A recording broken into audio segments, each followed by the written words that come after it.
Puji nama Tuhan. Jemaat yang dikasihi Tuhan, kita bersyukur kita ada di tempat ini karena kemurahan Tuhan.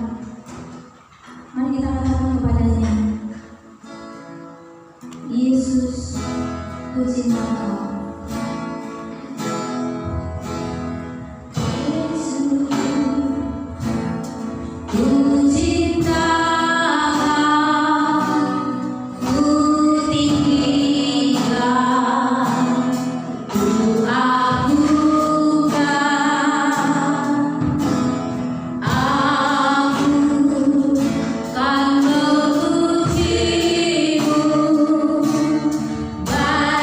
Dalam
Puji nama Tuhan, kita masih tetap bagi pendirian. Kita akan pujian tiada berkesudahan kasih setia Tuhan. Amin.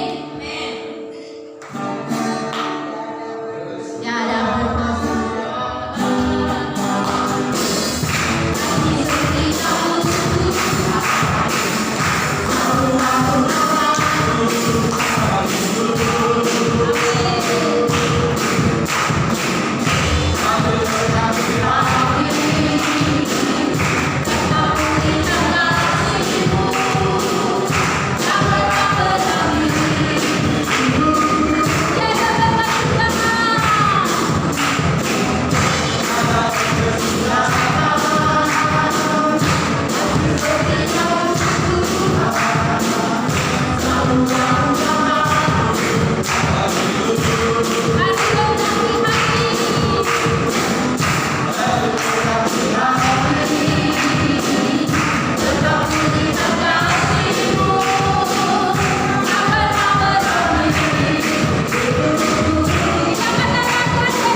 Selamat malam Bapak semua. Saya mau bersaksi betapa baiknya Tuhan dalam kehidupan kami. Saya dan anak-anak saya dalam keadaan sehat. Malam hari ini kami ada sebagaimana dan banyak pertolongan Tuhan, banyak kebaikan Tuhan, kekurangan Tuhan yang kami terima dalam kehidupan kami, terutama saya sebagai ibu rumah tangga yang saya sebenarnya nggak hafal-hafal. Saya tahunya kalau bulan Oktober itu saya kesempatan ibadah pas di hari ulang tahun anak saya, kalau tidak lewat ulang tahun anak saya Dina. Saya ngelihat kalender, ternyata tanggal 24 ya, hari ini tanggal 23. Saya udah siap-siap, saya kira hari Jumat itu tanggal 24.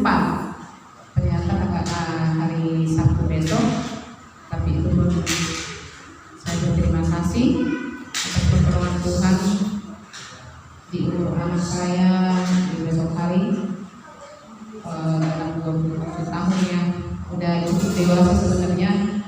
Kalau untuk jenjang pernikahan udah cukup dewasa sebagai anak perempuan, tapi Tuhan belum mengirim jodoh buat anak saya. Saya percaya Tuhan akan memberikan tepat pada waktunya dan indah pada waktunya. Karena anak saya itu ya terlalu banyak cita-citanya, harus saya begini dulu, begitu dulu. Ya namanya anak sekarang ya mungkin kemudian harus saya punya begini, saya punya begini. Tapi semua saya serahkan kepada Tuhan. Apapun rencana Tuhan bagi kedua anak-anak saya, biarlah Tuhan menurut kehendak Tuhan yang jadi. Dan saya hanya minta dukungan doa bagi kedua anak-anak saya, terutama Nina yang paling besar, yang biar Tuhan kirim jodoh buat dia, jodoh yang takut akan Tuhan dan mengasihi dia apa adanya. Hanya itu yang saya harapkan sebenarnya, biar pekerjaannya lancar, bisa dia bertanggung jawab untuk tugas yang dibebankan perusahaan buat dia. Hanya ini kesaksian hari ini. Saya ucapkan terima kasih banyak buat Tuhan dan juga jemaat dan terutama Bapak dan Ibu Saudara. Terima kasih. Nama Tuhan, Tuhan Yesus yang baik, Dia senantiasa memberikan kekuatan, memberikan kesehatan, memberikan berkat, sehingga kedua anaknya boleh menyelesaikan studinya dan mendapatkan pekerjaan yang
Berkatilah setiap pujian yang telah kami naikkan kepada-Mu dan kesaksian Tuhan dari ibu rumah tangga kami.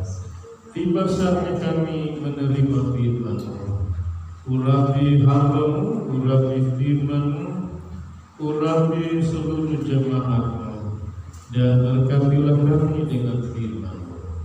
Berbicaralah kepada kami semua dalam nama Tuhan Yesus.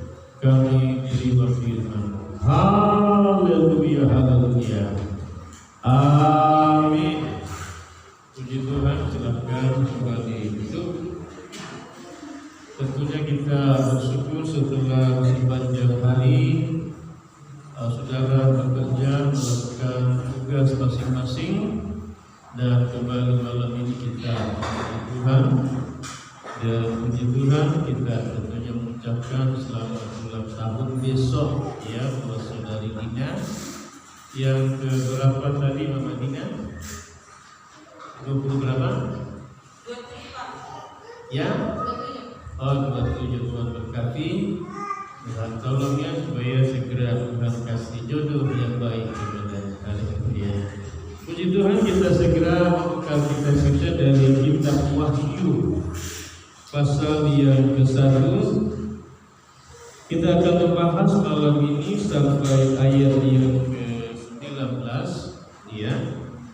Wahyu pasal 1 ayat 17, 18 dan 19.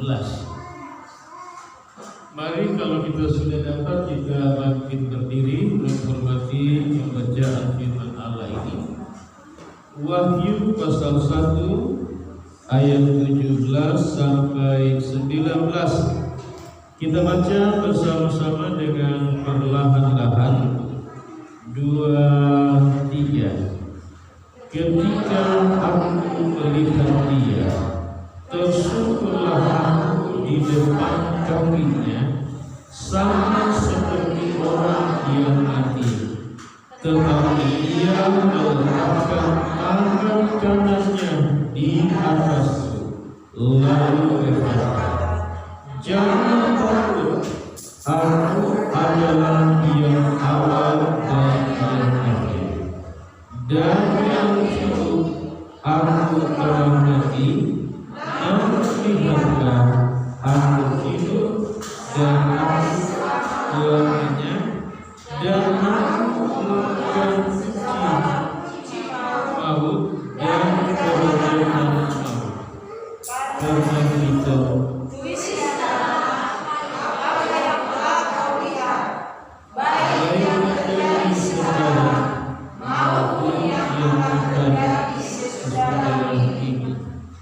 semua yang percaya berkata amin. Silahkan kembali duduk. Iya.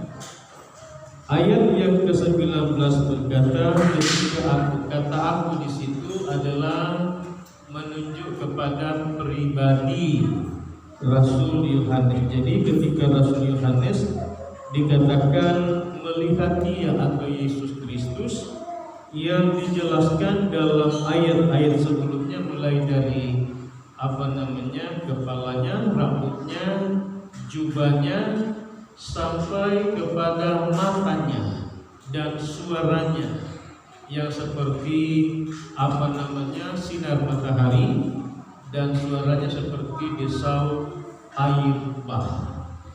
Nah, saudaraku, kondisi keadaan upah Tuhan yang dilihat oleh Yohanes seperti itu, yang adalah berbicara tentang pribadi Yesus Kristus. Maka apa yang terjadi kepada Yohanes dikatakan dalam ayat ini, tersungkurlah aku di depan kakinya. Jadi Yohanes jangan tersungkur di depan kaki Yesus. Lalu Yohanes ini dikatakan sama seperti orang yang mati. Iya. Mengapa? Karena dia tidak mampu, tidak sanggup secara manusia melihat saudara yang kasih dalam Tuhan, sosok pribadi secara utuh atau keseluruhan daripada Tuhan Yesus ini. Jadi inilah sebetulnya penampilan Yesus yang sesungguhnya dalam kealahan, dalam ketuhanannya, begitu saudara. Iya, yang dijelaskan dalam ayat-ayat sebelum ayat 17 itu. Jadi kalau saudara melihat seperti apakah Yesus itu, bacalah ayat-ayat itu saudara. Saudara lihat mulai dari jubahnya, saudara kasih dalam Tuhan, kepalanya, rambutnya, semua ikat-ikatnya, sampai tangannya, kakinya, kemudian mukanya, matanya, saudara kasih dalam Tuhan. Iya, itulah pribadi Yesus yang sesungguhnya. Tetapi kita lihat bahwa ketika dia datang ke dalam dunia dalam rupa manusia, semua atribut atau keberadaan Allah seperti itu ditinggalkan saudaraku di surga. Sebab kalau dia datang seperti keadaan itu, kita nggak bisa saudara yang kasih dalam Tuhan. Ini Yohanes lihat saudara yang kasih dalam Tuhan, dia bilang dia terjatuh, tersungkur seperti orang mati saudara. Jadi nggak ada orang yang bisa tahan melihat kalau Yesus dalam penampilan atau keadaan yang sesungguhnya, seperti ayat yang ke-16, ayat yang ke-15, 14 dan sampai ayat yang ke-13 mundur ke belakang itu saudara. Baik. Jadi dikatakan bahwa Yohanes terjatuh tersungkur seperti orang mati, tetapi Yesus saudara kasih meletakkan tangan kanannya atas Yohanes dan berkata, apa itu? Jangan takut, aku adalah yang awal dan yang akhir. Jadi jelas bahwa Yohanes sudah melihat sosok pribadi Yesus seperti itu. Dia ketakutan, dia seperti orang mati. Sebab ini berbeda yang dia lihat waktu yang lalu, ketika saudaraku dia bersama-sama dengan Yesus, tidur, makan, berdoa, berjalan, melakukan aktivitas pelayanan. Iya, saudara yang dalam Tuhan, lalu Yesus berkata, akulah yang telah mati itu, saudara yang dalam Tuhan, namun aku hidup. Aku adalah yang Alfa dan Omega. Aku adalah yang awal dan yang akhir. Maksudnya sebelum segala sesuatu ini, Yesus sudah ada. Bahkan Yesus itu sendiri adalah sebagai penciptanya. Nah, ketika semuanya ini saudara berakhir, yaitu langit, bumi dan segala isinya ini saudara kasih dalam Tuhan, saudara, dia juga yang ada pada saudara kasih dalam Tuhan. Akhir itu atau bicara tentang kekekalan, Yesus yang ada di situ saudara yang kasih dalam Tuhan. Baik, kita masuk ayat yang ke-18. Dan yang hidup, aku telah mati, namun lihatlah, aku hidup sampai selama-lamanya. Ya, saudara perhatikan dalam ayat yang ke-18 ini, aku memegang kunci segala kunci maut dan kerajaan maut. Ya. Saudara yang dikasih, kita menemukan yang pertama dalam pengungkapan Yesus, Yohanes pasal 14 ayat 6, dia berkata, akulah jalan kebenaran dan hidup. Tidak ada seorang pun yang sampai ke dalam kerajaan surga atau Bapa kalau tidak melalui aku. Berikut, tidak ada nama lain yang dikaruniakan oleh Tuhan kepada manusia di atas muka bumi ini untuk selamat selain di dalam nama Yesus. Sebab pribadi ini adalah pribadi yang berasal dari surga. Saudara yang dalam Tuhan datang masuk ke dalam rahim Maria dalam rupa manusia. Nah, saudara yang dalam Tuhan, ternyata yang kedua bahwa sesudah dia mati lalu bangkit dia naik ke surga, dia bilang di sini kepada Yohanes, aku yang memegang kunci segala kunci maut dan kerajaan. Iya. Jadi dia bukan hanya sebagai saudara yang dalam Tuhan, ya, penentu atau saudara jalan keselamatan dan hidup yang memberi kepastian kepada manusia, tetapi ternyata kunci kerajaan maut itu saudara-saudara yang dalam Tuhan, dia yang pegang, dia yang punya. saudara-saudara yang kasih dalam Tuhan. Jadi saudara, saya mau jelaskan begini saudara, bahwa Dia yang menyelamatkan dan membawa kita ke surga, seperti itu. Tetapi ternyata saudara yang kasih dalam Tuhan, Dia pula yang saudaraku memegang kunci kerajaan maut itu, yang artinya yang menjatuhkan vonis dan penghukuman, ya saudara-saudara, kepada orang-orang saudara kekasih dalam Tuhan yang pertama yang menolak Yesus sebagai Tuhan dan Juru Selamatnya. Yang kedua, yang telah menyangkal saudara Yesus dan meninggalkan imannya kepadanya saudara kekasih dalam Tuhan.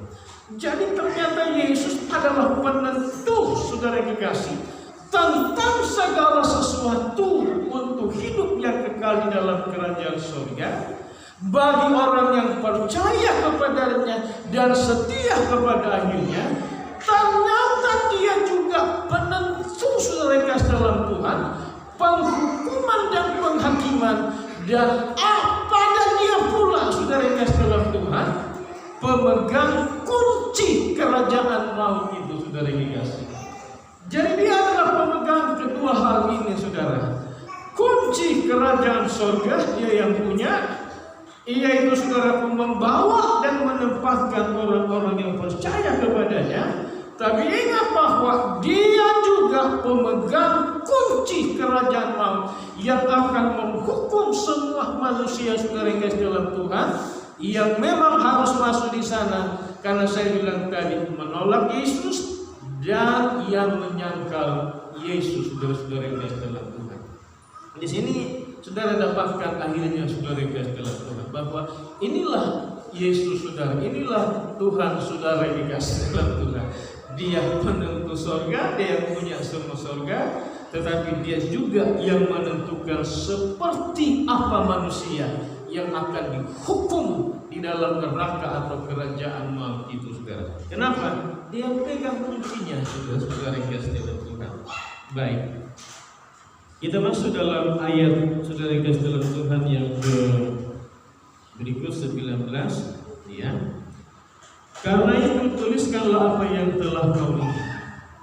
Jadi Yohanes disuruh untuk menulis semua apa yang dia lihat dalam pewahyuan di Pulau Patmos ini saudara. Jadi dia bukan hanya mendengar, dia mendengar suara itu, dan dia juga melihat semua peristiwa kejadian seperti apa, lalu ditulis oleh siapa ini? Rasul Yohanes ini.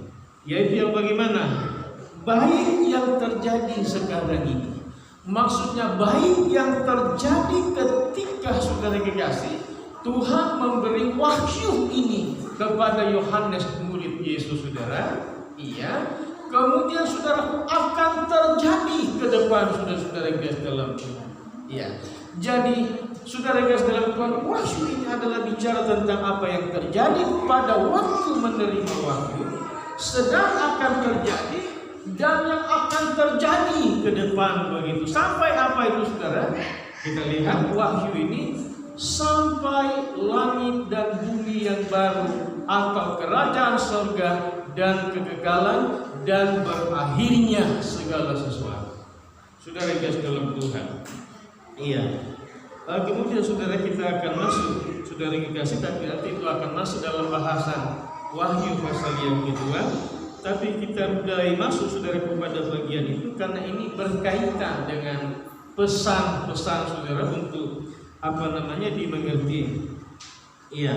Apakah pesan-pesan ya atau nasihat sekaligus juga peringatan untuk peneguhan iman. Iya. Jadi pesan-pesan, nasihat, peringatan dan peneguhan iman dari Tuhan Yesus saudara. Bicara kepada ketujuh jemaat di Asia Kecil itu, Efesus saudara, Philadelphia, Pergamus, Tiatira, Laodikia saudara. Dan ini juga berbicara kepada kita jemaat Tuhan yang hidup atau berada di sekarang ini, sampai kepada jemaat yang masih ada atau masih hidup pada waktu Tuhan Yesus datang kembali atau kedua kalinya. Kita masuk yang pertama, saudara kekasih, Wahyu pasal 2 ayat yang ke-7. Mari kita baca ayat ini bersama-sama kalau kita sering lihat. Ya. Wahyu pasal 2 ayat yang ke-7. Baik, kita baca bersama 2, 3. Siapa bertelinga, hendaklah ia mendengarkan apa yang dikatakan Roh kepada jemaat-jemaat. Barang siapa menang, dia akan kuberi makan dari pohon kehidupan yang ada di taman Firdaus Allah. Kita mulai masuk pada pesan nasihat yang pertama, saudara kekasih dalam Tuhan. Dikatakan barang siapa bertelinga. Jadi saudara kekasih kita yang saudara sedang mendengar firman Tuhan malam ini, hendaklah ia mendengarkan dengan baik-baik, saudara kekasih dalam Tuhan, apakah yang dikatakan oleh Tuhan atau oleh Roh Kudus kepada kita. Apa itu saudara kekasih dalam Tuhan? Perhatikan dalam ayat ini kan titik 2 kepada jemaat-jemaat. Barang siapa menang. Jadi kata barang siapa menang di sini, saudara kekasih dalam Tuhan, adalah kalau kita ini, saudara mendengar firman Tuhan, kalau coba kita tarik ke belakang begitu, saudara, kita yang orang-orang tua ini kan sudah sekian puluh tahun, ya kan, saudara kekasih dalam Tuhan. Jadi dari sekian puluh tahun dari sana itu, saudara kekasih dalam Tuhan, ke sini, saudara-saudara kekasih dalam Tuhan, iya, kita perhatikan baik-baik firman Allah itu dan saudara lakukan, iya kan? Saudara lakukan, saudara kekasih dalam Tuhan, dan saudara menang, saudara kekasih dalam Tuhan. Dan kata menang ini, saudara kekasih dalam Tuhan, bukan sampai malam ini, tapi kata menang itu sampai kita menghembuskan nafas yang terakhir.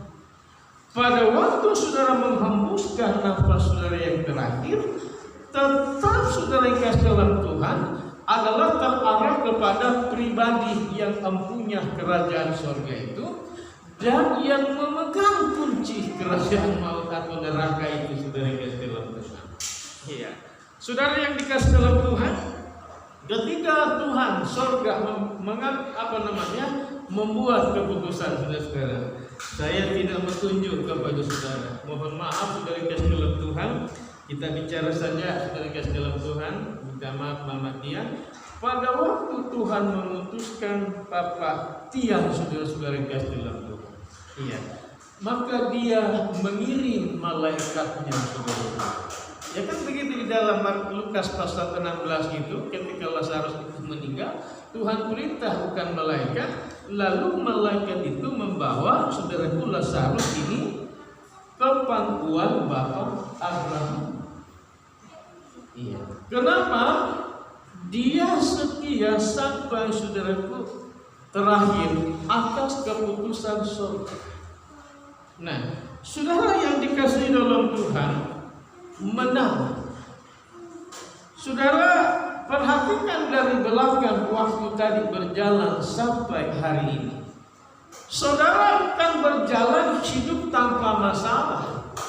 Saudara diperhadapkan kepada banyak masalah. Masalah dalam pekerjaan, dalam rumah tangga, dalam karir, dalam usaha, suami, istri, orang tua, anak. Antara jemaat dengan jemaat, saudara-saudara yang kasih dalam Tuhan. Iya.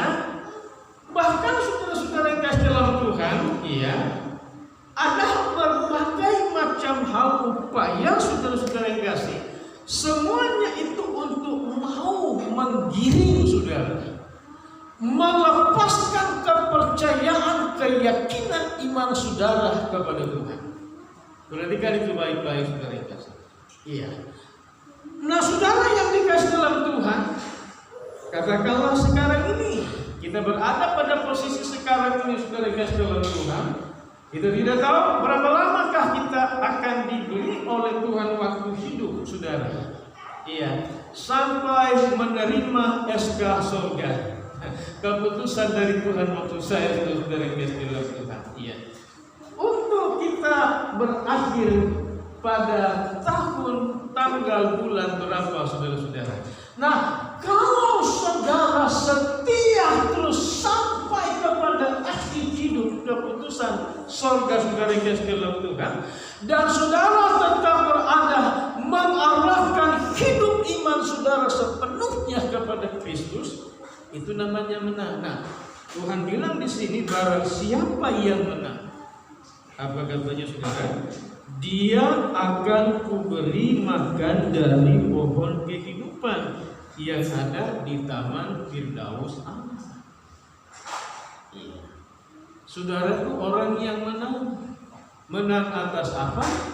Semua cobaan, semua godaan, dan semua godaan cobaan itu adalah mau melepaskan kepercayaan iman kepada Yesus. Nah, ini saudara perhatikan baik-baik.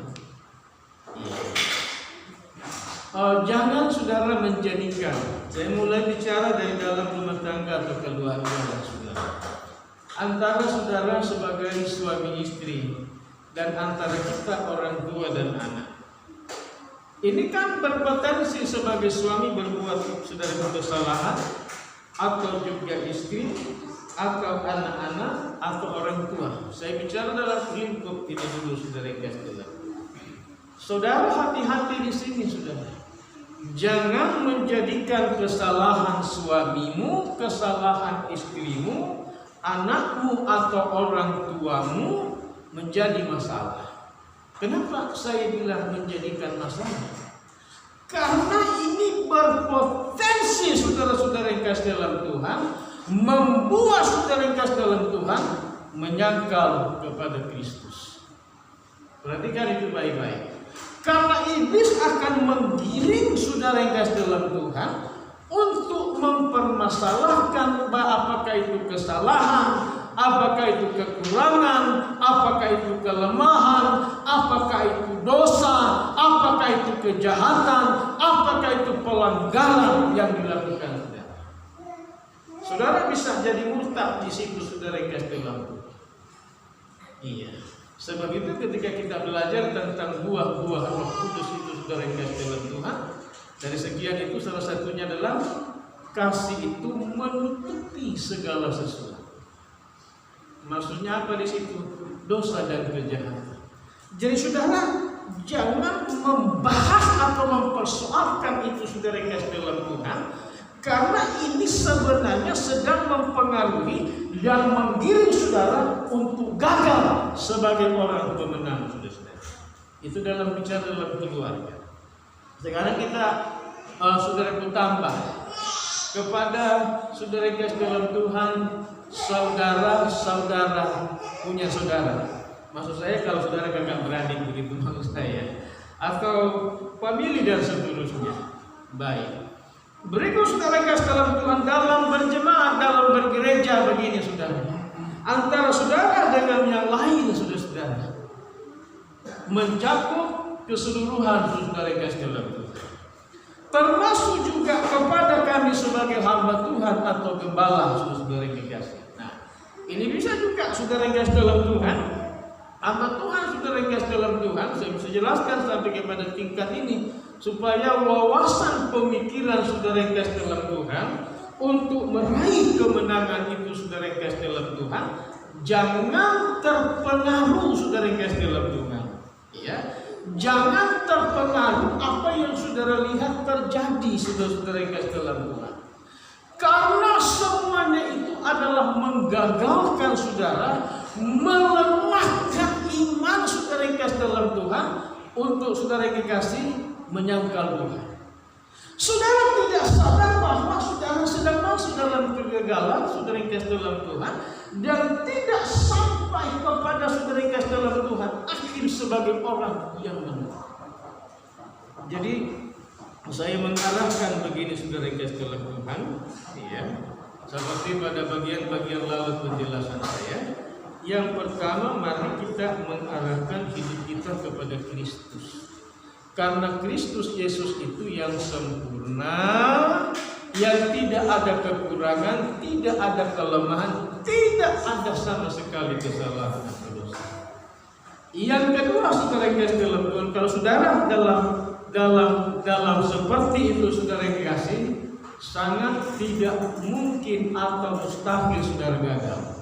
Tidak mungkin saudara yang kasih. Lalu saudara dalam posisi keadaan seperti itu, saudara yang kasih dalam Tuhan, kemudian kan melihat ya saudara, mulailah dari lingkup keluarga saudara. Saudara lihat entah suami saudara, istri saudara, anak-anak saudara, atau saudara punya saudara ya. Kemudian saudara sesama jemaat, dan juga kepada orang lain atau orang banyak atau orang-orang yang ada di sekitar saudara. Saudara arahkan untuk jangan memandang dan menilai dan menjadikan itu sebagai barometer, saudara. Iya, karena kalau kau lihat itu, bilang saudara engkau sedang dibawa masuk neraka. Lebih baik keras seperti begitu, saudara. Iya. Sebab di situ cenderung terjadi apa? Penghakiman, saudara-saudara. Sementara firman Tuhan bilang apa? Janganlah kamu menghakimi. Kan kita dilarang menghakimi, saudara-saudara yang kasih Tuhan. Ya kita tidak boleh menghakimi karena kenapa? Penghakiman itu adalah hak penuh daripada Tuhan. Karena ya saudara-saudara yang kasih dalam Tuhan. Begitu saudara yang kasih dalam Tuhan. Baik. Supaya apa? Supaya kita menang. Iya. Supaya kita menang. Jadi memang Tuhan izinkan saudara-saudara yang kasih dalam Tuhan, iya, terjadinya saudaraku hal-hal yang tidak baik itu saudaraku di depan mata saudara, iya, saudara yang kasih dalam Tuhan, di depan mata saudara terjadi, atau apakah kata orang begitu saudara yang kasih dalam Tuhan.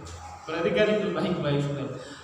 Apa kata orang dan apa yang terjadi di depan mata saudara? Iya. Beribu saudara yang kasih dalam Tuhan. Iya. Itu saudara. Nah, kalau saudara menang, apa yang terjadi? Tuhan bilang, aku akan memberi makan. Makan apa itu saudara yang kasih dalam Tuhan? Dari pohon kehidupan yang ada di dalam Firdaus. Iya. Kalau kita bicara tentang pohon kehidupan, saudara yang kasih dalam Tuhan, iya, di dalam Alkitab ada juga pohon pengetahuan tentang yang baik dan yang jahat. Dan itulah yang pernah dimakan oleh Adam dan Hawa, dan mereka jatuh ke dalam dosa. Saudara-saudara yang kasih dalam Tuhan. Tetapi ternyata di dalam Firdaus ini, saudara yang kasih dalam Tuhan, ada pohon kehidupan, saudara-saudara yang kasih dalam Tuhan. Nah, dari pohon kehidupan ini, saudara, akan diberi makan kepada siapa? Kepada orang yang menang, saudara-saudara. Jadi itu yang harus terbangun di dalam mindset pikiran iman kita sekarang ini, bahwa target saya adalah saya mesti menang, saudara-saudara. Saya mesti menang sampai saudara yang kasih dalam Tuhan, saya mendapat SK. SK apa itu? Keputusan Tuhan berpindah alamat saudara dari dunia kepada Firdaus. Jadi orang yang mati sekarang ini di dalam Tuhan belum di sorga, masih di Firdaus, saudara. Mana ayatnya? Yesus bilang kepada orang yang mati, saudaraku, di sebelah kanan itu yang bertobat dan percaya Yesus, kan dia bilang, Yesus ingat saya ya, saya pakai bahasa sehari-hari, kalau Tuhan datang kembali. Apa kata Yesus?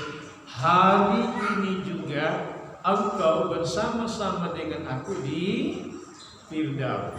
Sama dengan Lazarus ketika dia meninggal, dibawa oleh malaikat-malaikat Tuhan ke Firdaus, belum surga, saudara-saudara yang kasih. Tetapi senangnya sudah seperti di surga. Baik saudara. Ya, karena waktu kita sudah habis, saudara masih ada beberapa bagian, tapi kita mesti konsekuen dengan waktu yang ada.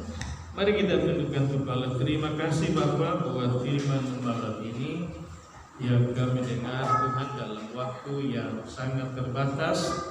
Namun Tuhan, mari Bapa yang memeteraikan firman-Mu di dalam hati semua jemaat-Mu untuk menang, bukan saja dari kemenangan-kemenangan di atas muka bumi ini dalam perjalanan iman kami ke depan, tetapi supaya kami semuanya menang sampai sorga memutuskan untuk kami dijemput oleh malaikat Tuhan dibawa ke Firdaus-Mu Tuhan, sampai Tuhan nanti datang kedua kalinya sebagai Raja di atas segala raja, sebagai hakim, dan juga sebagai imam bagi kami semuanya. Hamba-Mu berhenti berbicara, namun Roh-Mu ialah yang kudus yang menghidupkan firman-Mu ini dalam hati semua jemaat-Mu. Dalam nama Yesus kami berdoa. Haleluya, haleluya. Semua kita yang percaya berkata amin. Tuhan berkati. Silakan Tuhan, kita memberikan persembahan, kita katakan kuatkanlah tangan kami.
Ada pembagian berkat dari salah satu saudara yang kasih dalam Tuhan, bukan jemaat di sini. Saudara yang kasih dalam Tuhan, beberapa malam yang lalu memang kalau saya bilang relasi saya memang karena ada selalu komunikasi antara kami saudara yang kasih dalam Tuhan. Jadi kurang lebih kita, saudaraku, jemaat dan gembala itu ada 60 keluarga, ditambah saudaraku yang kebetulan bernaung ke sini, yaitu Tante Mona, Om Peggy, sama Ibu Esther Purba. Jadi 63 saya kasih masuk. Saudara, saya sudah kirim jumlahnya. Nanti saya minta tolong dia dibuat di komputer gereja, sekali di print supaya hari Minggu itu yang kebaktian pertama. Jadi Bapak Ibu sudah selesai di sini, langsung ke sebelah ke pastori. Nanti saya minta tolong diaken yang mengatur, baik membaca daftar itu dan menyerahkan kepada jemaat. Paling mungkin saya hanya simbolis dengan keluarga tersebut, karena saya bilang memang dia tidak mau hadir atau datang begitu. Saya bilang enak kan Pak, kalau Pak datang, Bapak nanti serahkan status yang pertama saja secara simbolis kepada jemaat. Diingat-ingat, oh di gerejanya di Jakarta belum kebaktian. Udahlah dibilang saya datang, dibilang karena saya tidak di sana Jakarta tidak kebaktian, dia bisa kebaktian di sini. Itu yang pertama. Iya. Untuk yang ibadah kedua juga nanti begitu. Iya, jadi sudah dari sini berpindah ke pastori. Barangnya belum datang, dia janji kalau bukan Sabtu besok sore, paling telat Minggu subuh barangnya diantar begitu. Iya. Kemudian untuk ibadah minggu depan untuk hari Rabu,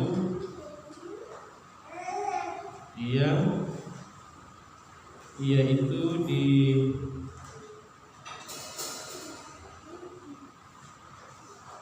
keluarga Pardede di gereja hari Rabu. Kemudian hari Jumat keluarga Sida Balok juga di gereja. Puji Tuhan, Tuhan berkati. Mari kita bangkit berdiri sambil menyanyikan pujian. Kami naikkan syukur pada Tuhan dan kita undang Mama Dina maju ke depan.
Berkati semua umatmu yang hadir malam ini Bapa.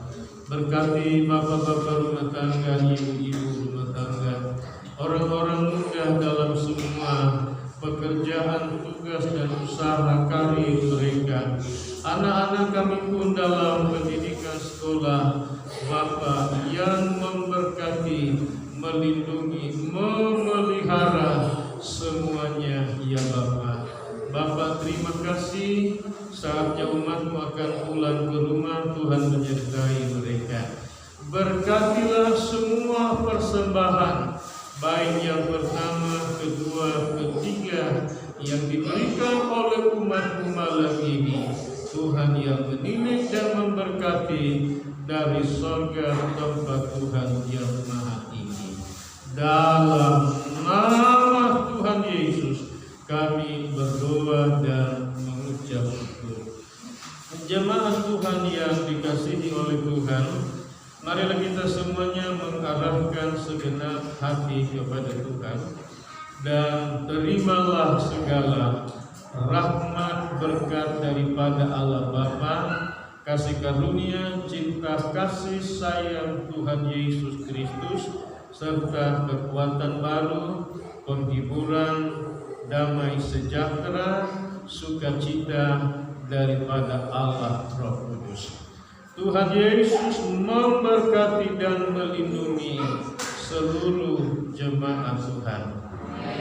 Tuhan Yesus menyinari engkau dengan wajah-Nya dan memberikan kasih karunia Tuhan Yesus kepadamu. Tuhan Yesus menghadapkan wajah-Nya kepadamu dan memberikan damai sejahtera Tuhan Yesus kepadamu. Mulai malam hari ini, besok, lusa, dan sampai selama-lamanya hingga Maranatha, Tuhan Yesus datang kembali menyongsong kita semuanya di awan-awan angkasa indah bermain. di dalam nama Allah Bapa, Putra dan Roh Kudus, Tuhan Yesus Kristus. Haleluya. Bapa, terima kasih.